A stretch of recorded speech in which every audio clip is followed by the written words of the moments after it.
tugon sa aking dasal.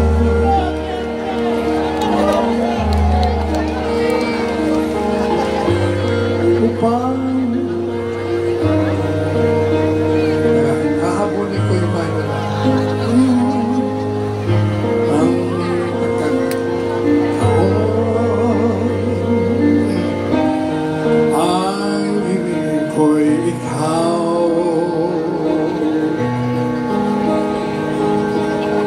Ikaw ang tanglaw sa akin, kabiyak for Aida ng suko.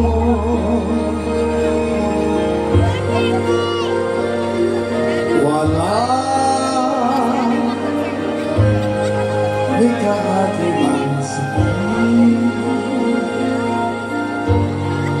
nasa iyo'y may pamahil. Ngayon kay may tao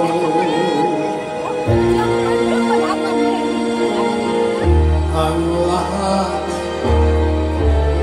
ng aking galaw.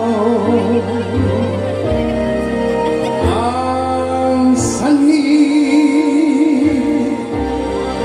ay ikaw. Kung may bukas mang tinagnaw. Walang ibigong Duterte.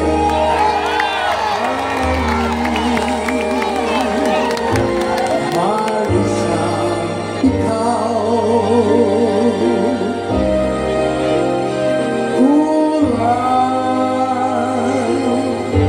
ang magpakailanman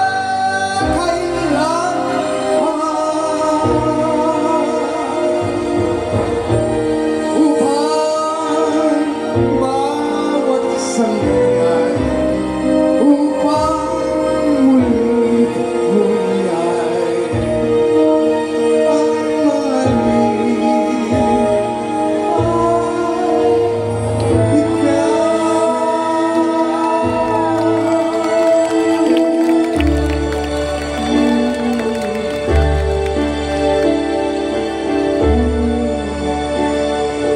ay ang para kay Tatay Digong na hanggang ngayon ay nakakulong. Pinakulong ng mga tinamaan ng magagaling na kababayan natin. Alam po ninyo, si Aida Patana ay kaibigan ko.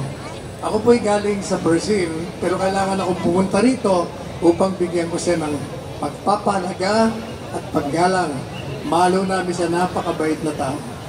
I knew her for only a year, pero nakita ko kung anong klaseng napakabait na tao siya.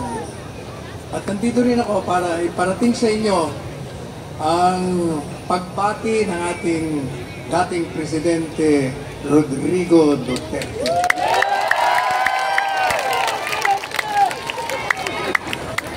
Ano yun? Duterte! Duterte!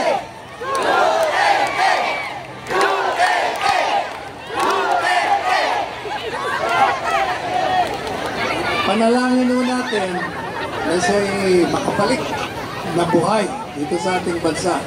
Kahit na sinisipil ang kanyang karapatan, hindi naman nun natutulog ang ating dakilang lumikha. Babalik at babalik si Presidente Duterte. Ibig ko rin nung iparating sa inyo, kausap ko lang kanina si Claudine Barreto. Dapat nandito siya dahil kaibigan niya rin ng matalik si Aida Patana.